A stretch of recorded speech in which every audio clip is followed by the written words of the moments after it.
order, so I become solve the increased order of the homogeneous solution. This is just one trick.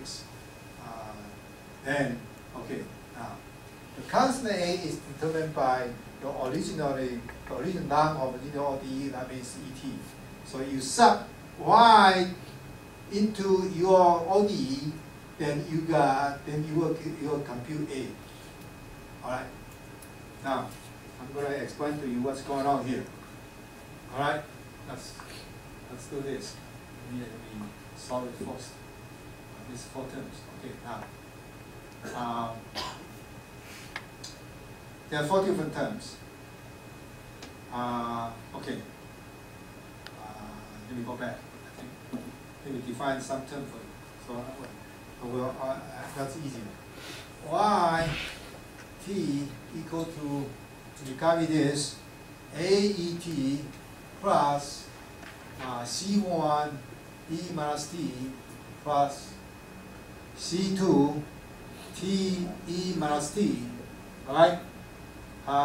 Now, if you sub this one into original equation, now A becomes 1/4, right? That's you sub that.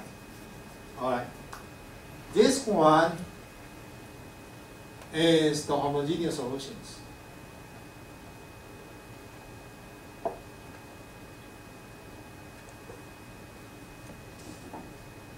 And this one we call transient response.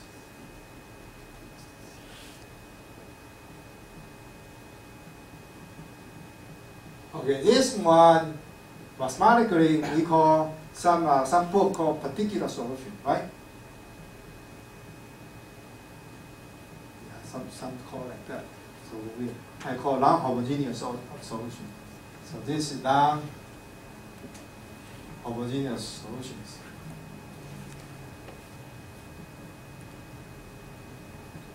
And this one in dynamics we call steady state solutions. Steady state response.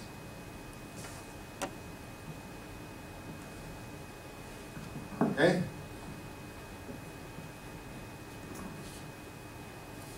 So for any system, we supposed to have 2 different responses. One is transient response, one is a steady state response. The transient response comes from homogeneous solution. The steady state response comes from non-homogeneous solution. And this comes from forcing term. And this also comes from the forcing term. Okay. Like earthquake. Earthquake come in. Then my building supposed to have transient response, and then because earthquake, at that moment, earthquake force is there, then you will get steady state response. Now, before earthquake come in, if this building is, well, let me ask you. For now, this building looks like steel, right? Stay still. Because you can, it's not, in theory, it's not really, because you have, the fan is moving there, right? We walk around, the building still have some motion, but simply ignore that. So, in dynamic sense, we have transient response, we have steady state response. The steady response comes from forcing term. The transient response comes from the non-forcing function. There's no forcing function for that. So the forcing function for this plot now, the ET, this ET, that's my steady state solutions. That's my steady state response. E minus t and TE minus t, that's my transient response. So when you add them together with the initial conditions on the right hand side, y0 equal to 0, y prime 0, y equal to dt, dy equal to -1. If initially I do have transient response, then you can see here that if you look at this carefully here, from 0 to 2 seconds, because I have a forcing term.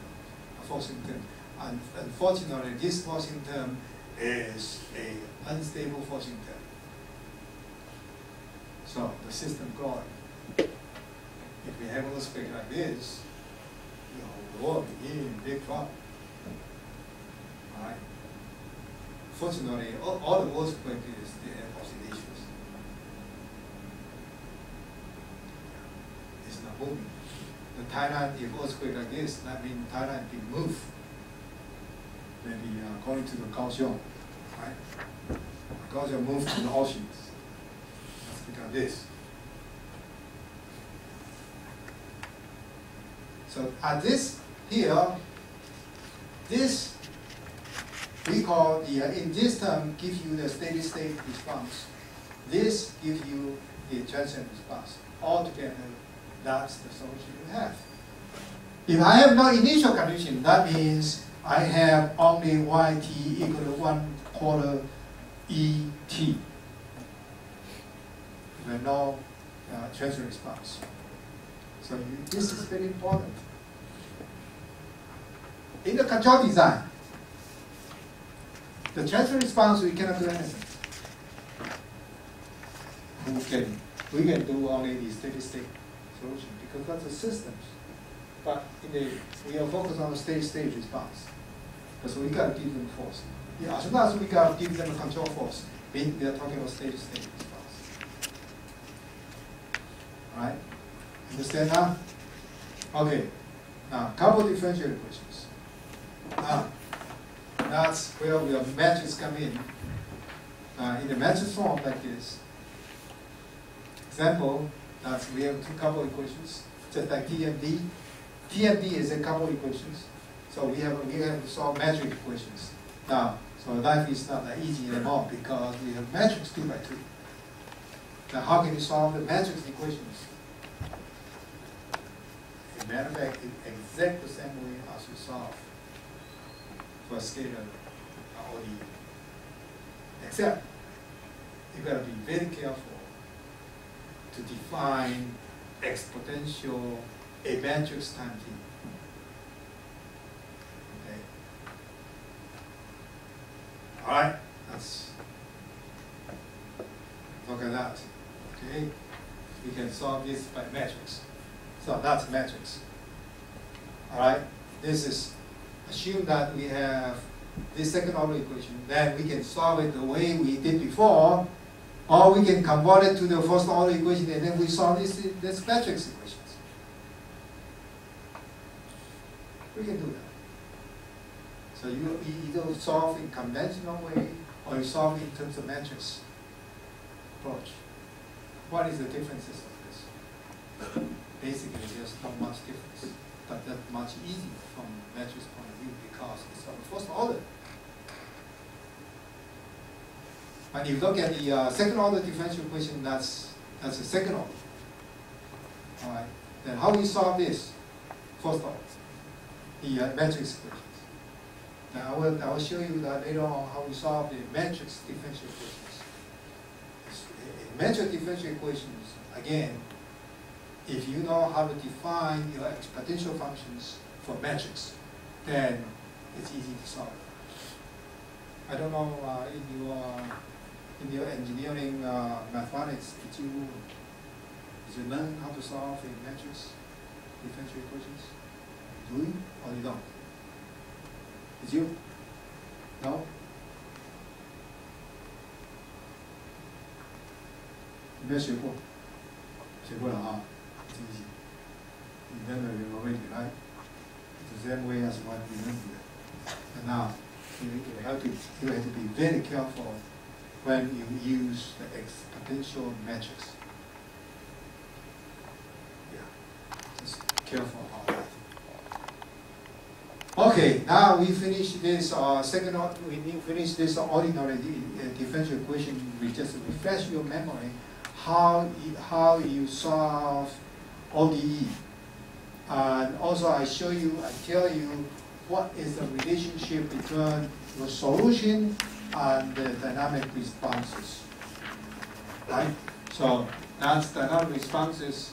We are talking about steady-state response. We got to talk about transient response. Then we have a homogeneous solution, a particular solution, that's non-homogeneous solutions. And this, later on, the whole process is identical when you solve a matrix equations. I mean, the process is identical. Right? Except now, when you look at the matrix sense, then you need to be very cautious, because A times B doesn't mean A times B in scalar equal to B times A, but A times B in matrix doesn't mean equal to B times A. That's we know. All right, that's the ODE we have today. Next hour, I'm going to talk about TMD. All right. I don't know, I can finish that, but we'll see. I can finish that. I'm going to look at the TMD next hours. What's my TMD? That's PDF. Let's see. This is like close this guy. Close this guy, and I'm going to jump to the TMD for next hour here. I will show you some of the YouTube too, so that you have some idea of the applications of TMD. There are very wide applications of TMD. I'll show you how do we apply. Okay. Now next is TMD. The TMD here, I show you already this. And again, the TMD is M2, K2, C2, that's the TMD we have. The K1, C1, M1, that's the system we assume. So I assume the system only, like this building, we have only one spring and only one desktop. Well, it looks very simple, right? But don't forget, even your 101 is built just like this. Right? It's not hundreds of degree freedoms. You look at only very few degree freedoms. That's what we look at. Okay, let's take 10 minutes off and we continue this TMD.